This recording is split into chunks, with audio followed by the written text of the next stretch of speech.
ఆనాడు కేసీఆర్ గారు Ambedkar overseas scholarship పేరిట 20 లక్షల రూపాయలు మన పిల్లలకి ఆనాడిస్తే, మౌలానా అబుల్ కలాం ఆజాద్ పేరిట మైనారిటీ పిల్లలకు స్కాలర్షిప్లు ఇస్తే, మహాత్మా జ్యోతిబా ఫూలే పేరిట ఓవర్సీస్ స్కాలర్షిప్లు 20 లక్షల రూపాయలు ఇస్తే, అట్లాగే స్వామి వివేకానంద పేరిట అగ్రవర్ణాల్లో ఉండే పేదలకు కూడా ఆనాడు కేసీఆర్ గారు ఓవర్సీస్ స్కాలర్షిప్ పెట్టి 7,000 మంది పిల్లల్ని విదేశాల్లో విద్యకు పంపితే ఏమన్నాడు రేవంత్ రెడ్డి గారు?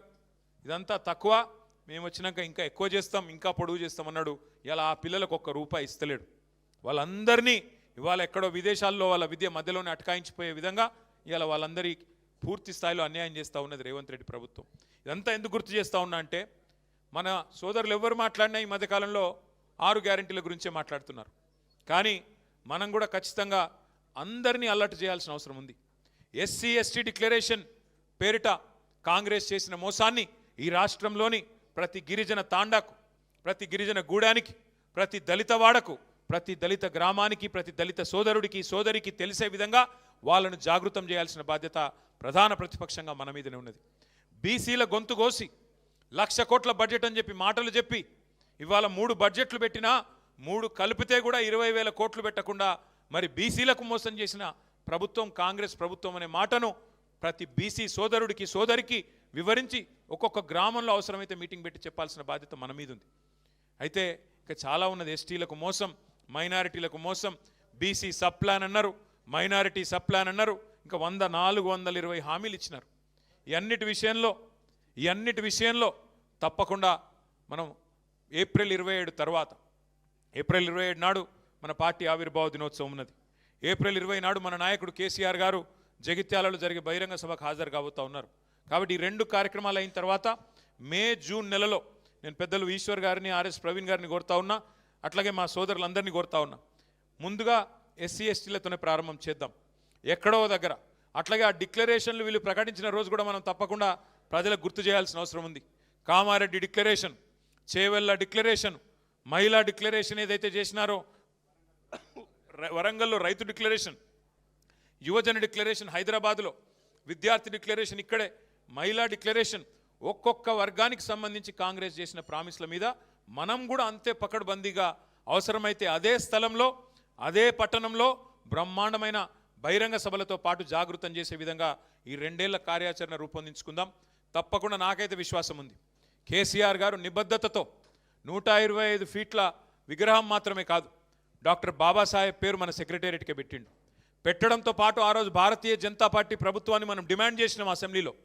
అయ్యా, మేము కొత్త సచివాలయం కట్టి అంబేద్కర్ గారి పేరు పెట్టుకున్నాం, మీరు పార్లమెంట్ కడుతున్నారు, కొత్త పార్లమెంటు భవనం, ఆ పార్లమెంటు భవనానికి కూడా ఖచ్చితంగా డాక్టర్ బాబాసాహెబ్ పేరు పెట్టాలి అని ఆ రోజు తీర్మానం చేసింది కేసీఆర్ ప్రభుత్వం. పార్టీగా కాదు, ప్రభుత్వంగానే శాసనసభలో తీర్మానం చేసి పంపినాం. ఇలా నిజంగానే భారతీయ జనతా పార్టీకి కూడా ఈషన్ మాత్రం గౌరవం ఉన్నా వారు స్పందించేటోళ్ళు, నిజంగా కాంగ్రెస్ పార్టీకి అనుమాత్రం గౌరవం ఉన్నా వారు కూడా పార్లమెంట్లో ప్రస్తావించేటోళ్ళు.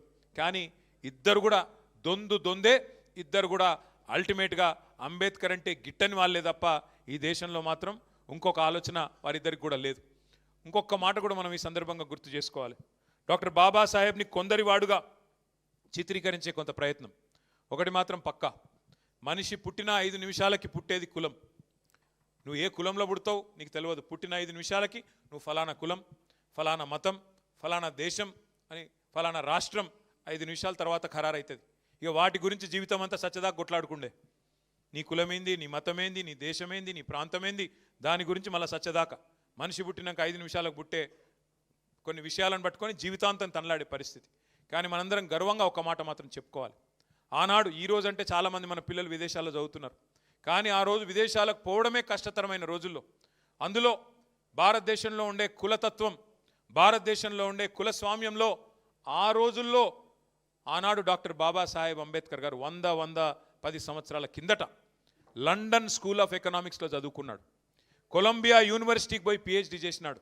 అట్లాంటి విశ్వమానవుడిని ఎవరైనా తక్కువ చేసి మాట్లాడితే మనందరం ఒకటే గొంతుతో ఒకటే మాట చెప్పాలా, ఈ దేశంలో మహాత్మా గాంధీ ఎంత గొప్పవాడో, మహాత్మా గాంధీ ఎట్లా అందరివాడో, అంబేద్కర్ కూడా ఖచ్చితంగా అందరివాడే.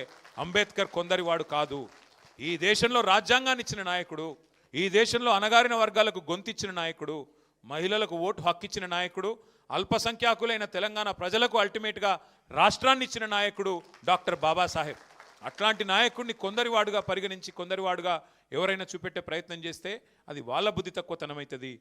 ఒకనాడు వెలివేసినట్టుండే దళిత వాడల్లో అక్కడ మాత్రమే పెట్టుకోవాలి అంబేద్కర్ విగ్రహాన్ని అనే కాడ నుంచి హైదరాబాద్ నడిబొడ్డున సెక్రటేరియట్ పక్కన హైదరాబాద్ నడిబొడ్డున విగ్రహాన్ని పెట్టిన నాయకుడు కేసీఆర్ గారు. మాటల్లో కాదు చేతల్లోనే అంబేద్కర్ తత్వాన్ని, అంబేద్కర్ మీద గౌరవాన్ని చూపెట్టిన నాయకుడు కేసీఆర్ గారు. అందుకే జై భీమ్, జై తెలంగాణ, జై కేసీఆర్ అనే నినాదంతో ముందుకు పోదాం.